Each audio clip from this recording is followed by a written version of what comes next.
मैं ओंकार हूं। मानवीय मूल्यों के धरातल पर सद्भावना, करुणा, प्रेम, सत्य, निश्चलता और समभाव से निर्मित स्वस्थ और सुंदर जीवन रूपी भव्य भवन का मैं शिल्पकार हूं। मैं ओंकार हूं। हिम शिखर पर भगवान शिव के सम्मुख पार्वती अपनी सखियों जया विजया के साथ आकर उनकी आराधना करती है। यद्यपि नंदी उनका स्वागत करता है, किंतु भीतर से वो भगवान शिव के कारण भयभीत भी है।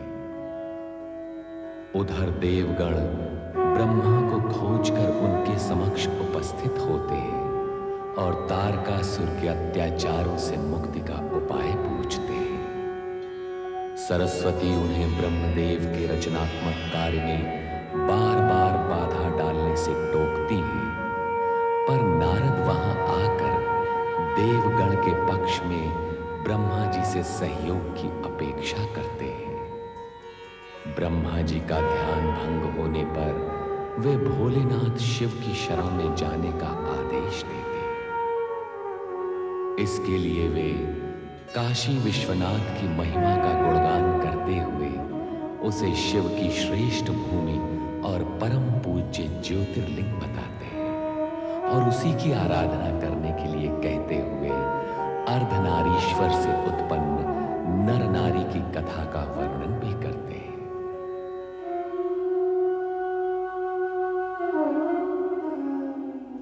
कितनी अद्भुत है ये काशी नगरी। मन प्रसन्न हो गया। ऐसी अलौकिक नगरी देखकर आंखें धन्य हो गई। मन में ऐसी प्रेरणा जागृत हो रही है कि हमें शिव आराधना करनी चाहिए। मेरी आत्मा भी इसकी इच्छुक है। ओम नमः शिवाय। ओम नमः शिवाय।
हमारा प्रतिरूप निखर आया है शिवा। हाँ, मन भी मुखर हो उठे हैं। दोनों तपस्या में लीन हैं। ओम नमः शिवाय। तपस्या पूर्ण हो गई। तपस्या का प्रतिफल इन्हें प्राप्त होना चाहिए। अवश्य। तो चले पृथ्वी पर। चलो। ओम नमः शिवाय।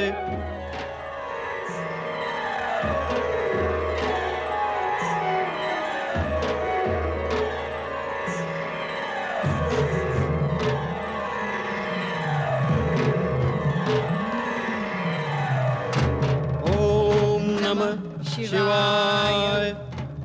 आंखें खोलो। हमसे उत्पन्न पुरुष एवं प्रकृति आंखें खोलो।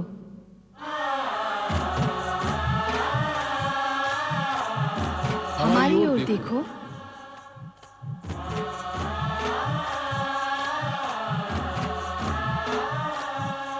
हम तुम्हारी तपस्या से प्रसन्न हैं।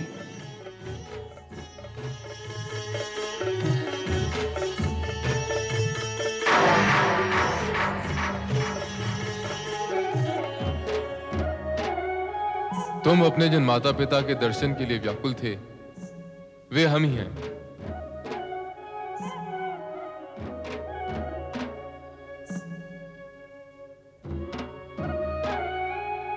तुम जानना चाहते थे कि तुम्हारी उत्पत्ति कैसे हुई। वे हम ही हैं जिनके द्वारा तुम्हारी उत्पत्ति हुई है।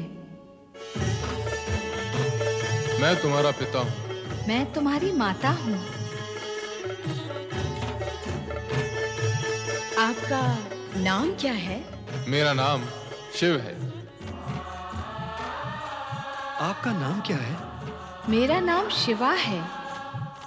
तुम दोनों ने हमारी आज्ञा का पालन करते हुए आदर्श नर नारी का रूप प्रस्तुत किया है।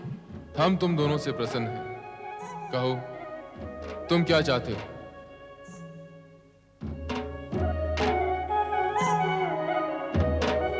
अपनी मनोकामना कहो, हम उसे पूर्ण करेंगे। हम क्या बताएं कि हम क्या चाहते हैं? हमारी मनोकामना क्या है, हमें ज्ञात नहीं। हम आप ही से उत्पन्न हुए हैं। आप ही बताएं कि हमें क्या मांगना चाहिए। हाँ, उचित यही होगा कि आप हमें बताएं कि हमें क्या चाहिए। प्रभु, हमसे उत्पन्न इन जगत के प्रथम नरनारी युगल की तपस्या को अमर करने के लिए आप सदा सदा के लिए काशी विश्वनाथ ज्योतिर्लिंग के रूप में प्रतिष्ठित हो जाएं। आपके ज्योतिर्लिंग की आराधना से काशी में मुक्ति कामना से आए आपके भक्तों का कल्याण होगा। तथास्तु।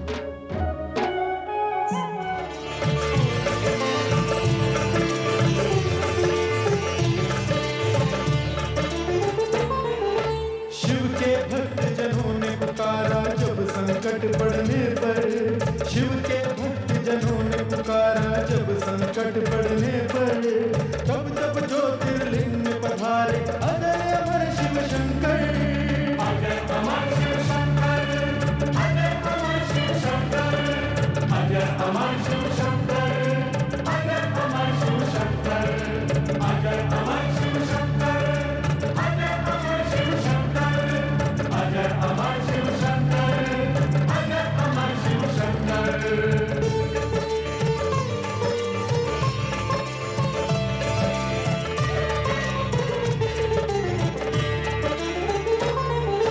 काशी नगरी वाराणसी में ज्योतिर्लिंग है विश्वेश्वर। मुक्ति धाम है ये काशी जो शिव जी का है प्रिय नगर। अविमुक्तेश्वर लिंग है जिसकी स्वयं प्रभु ने स्थापना की। इस लिंग की हर शिव गण ने पाशुपत योग से पूजा की। यही पे प्रकृति और पुरुष ने शिव शक्ति का ध्यान किया।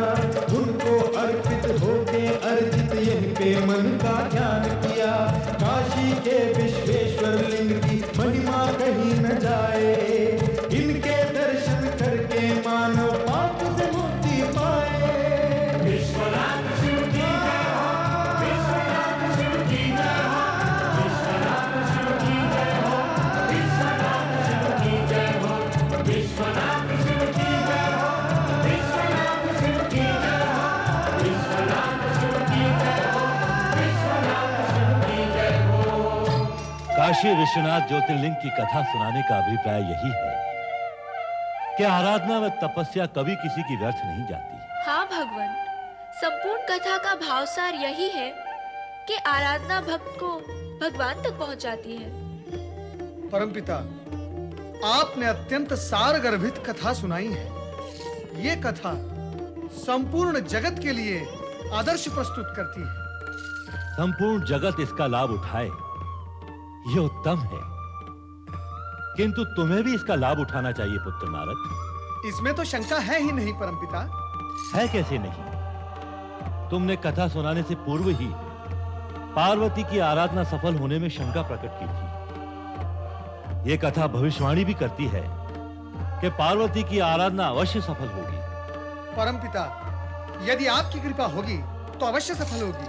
फिर भूलते हो नारद, पार्वती मेरी नहीं शिव की आराधना कर रही है, इसलिए उसकी आराधना शिव पूर्ण कर सकेंगे, मैं नहीं। सत्य ही है, जिस प्रकार अर्धनारीश्वर से उत्पन्न नर नारी को भी शिव दर्शन के लिए अनेक प्रकार के कष्ट उठाने पड़े और समय लगा, उसी प्रकार पार्वती को भी सफलता और कृपा प्राप्त होने से पूर्व समय अवश्य लगेगा। कामना पूर्ति के पूर्व ही पार्वती को अनेक प्रकार की नारी लीलाओं से विचरना होगा। कामना पूर्ति के पूर्व ही पार्वती को अनेक प्रकार की नारी लीलाएं करनी होगी। और पार्वती ही क्यों, उसके माता पिता और उसके भाई को भी उसका सहयोग करना होगा। पार्वती को अपने माता पिता और परिवार का ही विरोध सहन करना पड़ेगा, उसके पश्चात ही उसकी कामना की पूर्ति हो सकेगी। तात्पर्य ये कि आप सभी को शिव पार्वती के मिलन के विषय में किसी प्रकार की कोई शंका नहीं होनी चाहिए, क्योंकि शंका निराशा को जन्म देती है और निराशा पीड़ा, और पुरुषार्थ पीड़ा सहित होकर नहीं, पीड़ा रहित होकर किया जा सकता है। नारायण नारायण, आहा, अति सुंदर, अति उत्तम। ऐसा ब्रह्म वाक्य इससे पहले कभी नहीं सुना देवराज। पुरुषार्थ पीड़ा रहित होकर किया जाता है, पीड़ा सहित नहीं। हाँ देवऋषि, सुना। मात्र सुनने से कार्य नहीं होगा देवराज, इसे गुणना भी होगा। और अभी वो समय नहीं आया कि गुणने की सामर्थ्य समाप्त हो जाए। तो क्या ऐसा समय आएगा परमपिता? हाँ नारद, कलयुग में ऐसा ही होगा। ब्रह्म वाक्य सुनने वाले तो बहुत मिलेंगे, लेकिन गुणने वाले नहीं। सुनने सुनाने वाले बहुत अधिक होंगे, लेकिन गुणने गुनाने वाले बहुत कम। अर्थात क्या नारद, कलयुग में जन जन बड़े बड़े और ऊंचे ऊंचे वाक्य बोलेगा और सुनेगा, किंतु कार्य छोटे छोटे और नीचे नीचे करेगा। इसलिए कहता हूं देवराज कि इसे गुण लो और सोच समझकर इसका लाभ लो, इसी में तुम्हारा और समस्त देवताओं का कल्याण है। नारायण नारायण, लाभ उठाइए देवराज, लाभ उठाइए। परमपिता ब्रह्मदेव का मार्गदर्शन आपको सफलता के मार्ग पर ले जाएगा। देवऋषि, इस समय मैं क्या पुरुषार्थ करूं? धैर्य पूर्वक प्रतीक्षा करना भी एक पुरुषार्थ है देवराज। प्रतीक्षा? प्रतीक्षा ही तो मैं कर रहा हूं। विवशता से नहीं देवराज, विवशता से नहीं, धैर्य से। विवशता से की गई प्रतीक्षा में खीज, पीड़ा और निराशा होती है, किंतु धैर्य से की गई प्रतीक्षा में आनंद और भविष्य की सुखद कल्पनाएं होती हैं। दुख तो इसी बात का है कि इन सब बातों का ज्ञान होते हुए भी तारकासुर के अत्याचारों ने मेरे विवेक और मेरी बुद्धि को कुंठित कर दिया है। मेरा विचार है अब हमें चलना चाहिए देवराज। क्षमा करें ब्रह्मदेव, हम आपको बार बार आकर कष्ट देते हैं। वो तुम्हारा अधिकार है देवराज। नारायण नारायण। तो अब भविष्य में क्या कार्यक्रम है देवराज? ऐसे ब्रह्म वाक्य सुनने के पश्चात धैर्य पूर्वक प्रतीक्षा करने के अतिरिक्त और क्या कार्यक्रम हो सकता है देवऋषि? ब्रह्मदेव ने काशी विश्वनाथ ज्योतिर्लिंग की इतनी अर्थपूर्ण कथा सुनाई, उसका कुछ भी लाभ नहीं उठाएंगे? नारद, देवराज मेरा अभिप्राय नहीं समझ रहे हैं। मां, मैं समझा देता हूं। अर्धनारीश्वर के तन से उत्पन्न नर नारी को शिव कृपा और शिव दर्शन शिव आराधना से ही प्राप्त हुए थे। पार्वती को भी शिव आराधना से ही शिवजी प्राप्त होंगे। इसीलिए मनोकामना पूर्ति और सफलता के लिए शिव आराधना अनिवार्य है। शिव आराधना करने से शिव प्रसन्न होकर मनवांछित फल प्रदान करेंगे। ब्रह्मदेव, केवल मैं ही नहीं, हम सभी देवगण मिलकर शिव आराधना करेंगे। हाँ, अवश्य करेंगे। कल्याण भव।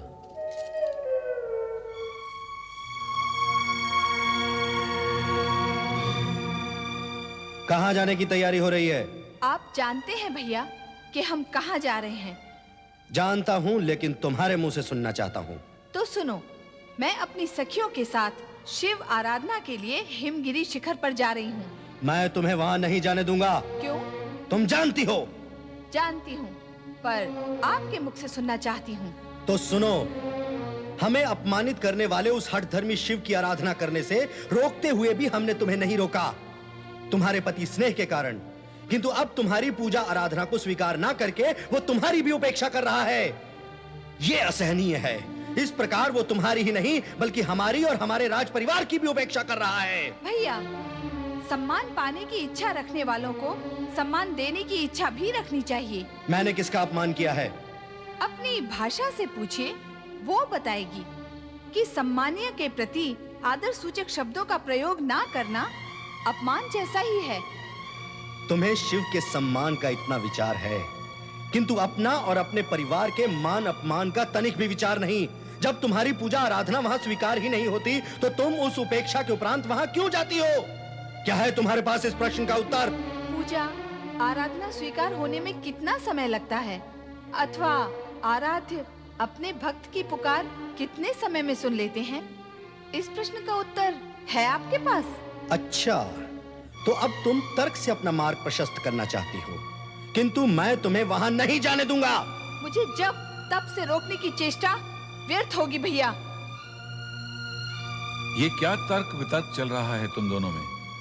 पिताजी, मैं आपसे, माँ और भैया से हाथ जोड़कर विनती करती हूँ कि मुझे शिव आराधना करने से ना रोकें। यदि रोका गया तो मेरे लिए अहितकारी होगा। पुत्री, जो तुम्हारे अहित में होगा वो हमारे हित में भी नहीं होगा। पिताश्री, आप पार्वती के शब्द जाल में ना आए। तो तुम्हारे क्रोध जाल में आ जाओ मेनाक। बुद्धि से काम लो पुत्र। जो हमारा अपमान करे वो हमारा शत्रु है। क्या अपने शत्रु का विरोध करना बुद्धिहीनता है? बिना सोच विचार किए किसी के प्रति शत्रु भाव रखना बुद्धिहीनता ही है पुत्र। भला शिव हमारे शत्रु कैसे हो सकते हैं? इससे पूर्व भी तुम्हें कहा था मैंने, भगवान शिव हमारे यहाँ अल्पकाल के लिए एकांतवास के निमित्त आए हैं। अल्पकाल के लिए पुत्र कारण किसी के प्रति शत्रु भाव रखने से उसे तो लेश मात्र भी हानि नहीं होती है, किंतु स्वयं की हानि हो जाती है और उस हानि से शेष कुछ नहीं बचता। पुत्री पार्वती, तुम अपनी सखियों के संग जाओ और भगवान शिव की आराधना करो।